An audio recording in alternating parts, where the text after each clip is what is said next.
بسم اللہ الرحمن الرحیم۔ ٹی وی کے ساتھ دفن ہونے کا عبرتناک واقعہ۔ جب سے ٹی وی دیکھنے کا رواج بڑھا ہے، ٹی وی دیکھنے والوں کے مرنے کے بعد قبر میں عذاب ہونے کے بڑے ہی عبرتناک واقعات بھی سامنے آ رہے ہیں، جن سے ہمیں سبق لینا چاہیے، کیونکہ اللہ تعالیٰ یہ واقعہ اسی لیے دکھاتے ہیں تاکہ ہم لوگ عبرت حاصل کریں۔ چنانچہ ایک رسالہ ٹی وی کی تباہ کاریوں میں ایک عورت کا بڑا عبرتناک واقعہ لکھا ہے کہ رمضان شریف کے مہینے میں افطار کے وقت گھر میں ایک ماں اور ایک بیٹی تھی۔ ماں نے بیٹی سے کہا کہ آج گھر پر مہمان آنے والے ہیں، افطاری تیار کرنی ہے، اس لیے تم بھی میری مدد کرو اور کام میں لگو اور افطاری تیار کراؤ۔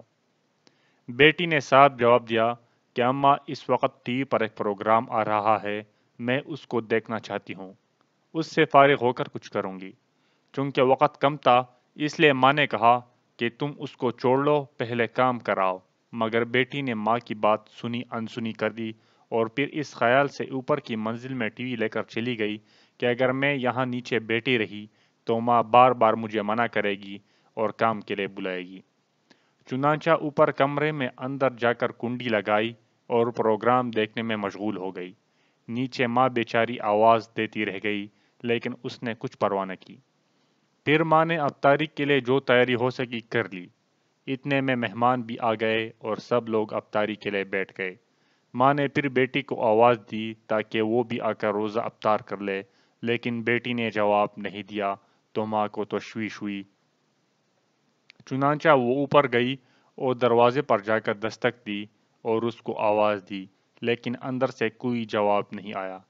چنانچہ ماں نے اس کے بھائیوں اور اس کے باپ کو اوپر بلایا۔ انہوں نے آواز دی اور دستک دی، مگر جب اندر سے کوئی جواب نہ آیا تو بالآخر دروازہ توڑا گیا۔ جب دروازہ توڑ کر اندر گئے تو دیکھا کہ ٹی وی کے سامنے مری ہوئی اوندے منہ زمین پر پڑی ہے اور انتقال ہو چکا ہے۔ اب سب گھر والے پریشان ہو گئے۔ اس کے بعد اس کی لاش اٹھانے کی کوشش کی تو اس کی لاش نہ اٹھی اور ایسا محسوس ہونے لگا کہ وہ کئی ٹن وزنی ہو گئی ہے۔ اب سب لوگ پریشان ہو گئے کہ اس کی لاش کیوں نہیں اٹھ رہی ہے۔ اسی پریشانی کے عالم میں ایک صاحب نے جو ٹی وی اٹھایا تو اس کی لاش بھی اٹھ گئی۔ اب صورتحال یہ ہو گئی کہ اگر ٹی وی اٹھائیں تو اس کی لاش ہلکی ہو جائے، اگر ٹی وی رکھ دیں تو اس کی لاش بھاری ہو جائے۔ اس ٹی وی کو اٹھا کر اس کی لاش نیچے لائے اور اس کو غسل دیا، کفن دیا۔ جب اس کا جنازہ اٹھانے لگے تو پھر اس کی چارپائی ایسے ہو گئی جیسے کسی نے اس کے اوپر پہاڑ رکھ دیا ہو، لیکن جب ٹی وی کو اٹھایا تو آسانی سے چارپائی بھی اٹھ گئی۔ تمام اہل خانہ شرمندگی اور مصیبت میں پڑ گئے۔ بالآخر جب ٹی وی جنازے کے آگے آگے چلا تب اس کا جنازہ گھر سے باہر نکلا۔ اب اسی حالت میں ٹی وی کے ساتھ اس پر نماز جنازہ پڑھی گئی اور قبرستان لے جانے لگے۔ آگے ٹی وی، پیچھے جنازہ چلا۔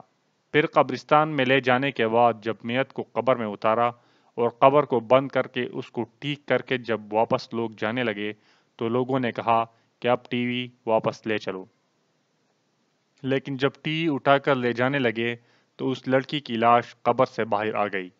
کتنی عبرت کی بات ہے۔ اے عقل مندو، عبرت حاصل کرو۔ لوگوں نے جلدی سے ٹی وی کو وہیں رکھا اور دوبارہ اس لاش کو قبر کے اندر دفن کر کے بند کر دیا اور دوبارہ اٹھا کر چلے تو دوبارہ اس لڑکی کی لاش قبر سے باہر آ گئی۔ اب لوگوں نے کہا کہ یہ ٹی وی کے ساتھ ہی دفن ہوگی، اس کے علاوہ کوئی اور صورت نظر نہیں آتی۔ آخرکار اس کی لاش قبر میں تیسری بار رکھی اور ٹی وی کو بھی اس کے سرحانے رکھ دیا اور اس کے ساتھ ہی اس کو دفن کر دینا پڑا۔ اعوذ باللہ۔ اب ذرا سوچئے کہ اس لڑکی کا کیا حشر ہوگا اور کیا انجام ہوگا۔ ہماری عبرت کے لیے اللہ تعالیٰ نے ہمیں دکھا دیا، اب بھی اگر ہم عبرت نہ پکڑیں تو ہماری ہی نالائقی ہے۔